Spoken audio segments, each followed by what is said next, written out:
Hi friends, welcome to my channel.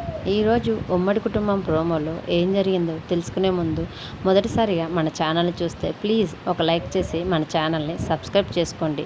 Ananya తన కాలు నొప్పి నాటకాన్ని అడ్డం పెట్టుకొని ఇంట్లో ఉంటున్న అనన్యకి ఎలాగైనా బుద్ధి చెప్పాలని ఆనంద భైరవి గారు, శరణ్య ఇద్దరూ కలిసి ఒక ప్లాన్ చేస్తారు.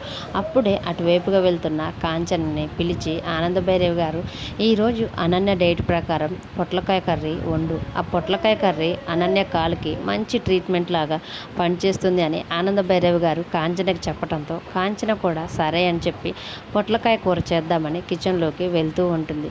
కాంచన ఎప్పుడైతే కిచెన్లోకి వెళ్తుందో అప్పుడే శరణ్య వెళ్ళి మెయిన్ని ఆఫ్ చేస్తుంది. దాంతో ఇంట్లో అంతా కూడా కరెంటు పోతుంది. ఆ సమయంలో ఆనంద భైరవి వాళ్ళు ప్లాన్ చేసిన ప్రకారం ఒక పాము కరెక్ట్గా వచ్చి పొట్లకాయ ప్లేస్లో ఉంటుంది. అప్పుడు కాంచన చీకట్లో తనకి ఏమీ కనిపించక పొట్లకాయ అనుకొని ఆ నిజమైన పాముని తన మెడలో వేసుకొని ఎందుకైనా మంచిది ఒకసారి అమ్మిని అడిగి వద్దామని అనన్య రూమ్కి వెళ్తుంది. అనన్య రూమ్కి వెళ్తూ ఉంటే మళ్ళీ శరణ్య వెళ్ళి ఒక్కసారిగా మెయిన్ని ఆన్ చేసేసరికి పవర్ అంతా ఇల్లు మొత్తం కూడా వచ్చేస్తుంది. అప్పుడే కాంచన మెడలో ఉన్న పామును చూసి అనన్య ఒక్కసారిగా భయంతో అరుస్తూ కేకలు పెడుతూ ఉంటుంది. అదంతా చూసి కాంచన, ఏమైందమ్మి, ఎందుకలా ఆ కేకలు వేస్తున్నావు, ఏం జరిగిందో చెప్పు అని అంటున్నా కానీ అనన్య మాత్రం భయంతో కేకలు పెడుతూనే ఉంటుంది. అప్పుడు కాంచన, ఏంది ఈ అమ్మి ఇలా కేకలు పెడుతుంది, అయినా పొట్లకాయ ఏంది నా మెడలో బుస్ బుస్ అని సౌండ్ చేస్తుంది ఏంటి అని ఒక్కసారిగా తన మెడపై ఉన్న పొట్లకాయని చూసేసరికి అప్పుడే ఒక్కసారిగా పాము కూడా తన వైపు తిరిగి బుసలు కొడుతుండటంతో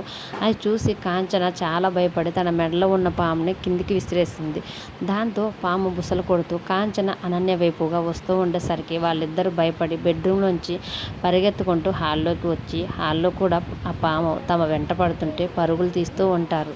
అలా అనన్య, కాంచన ఇద్దరు కలిసి భయంతో హాల్ మొత్తం కూడా తిరిగేస్తూ ఉంటారు.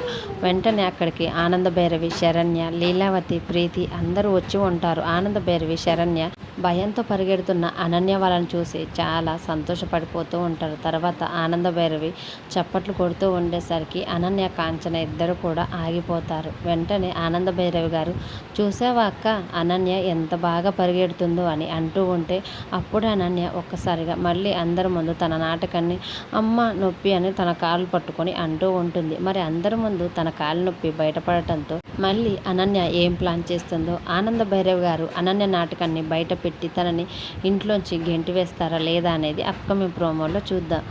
Thanks for watching.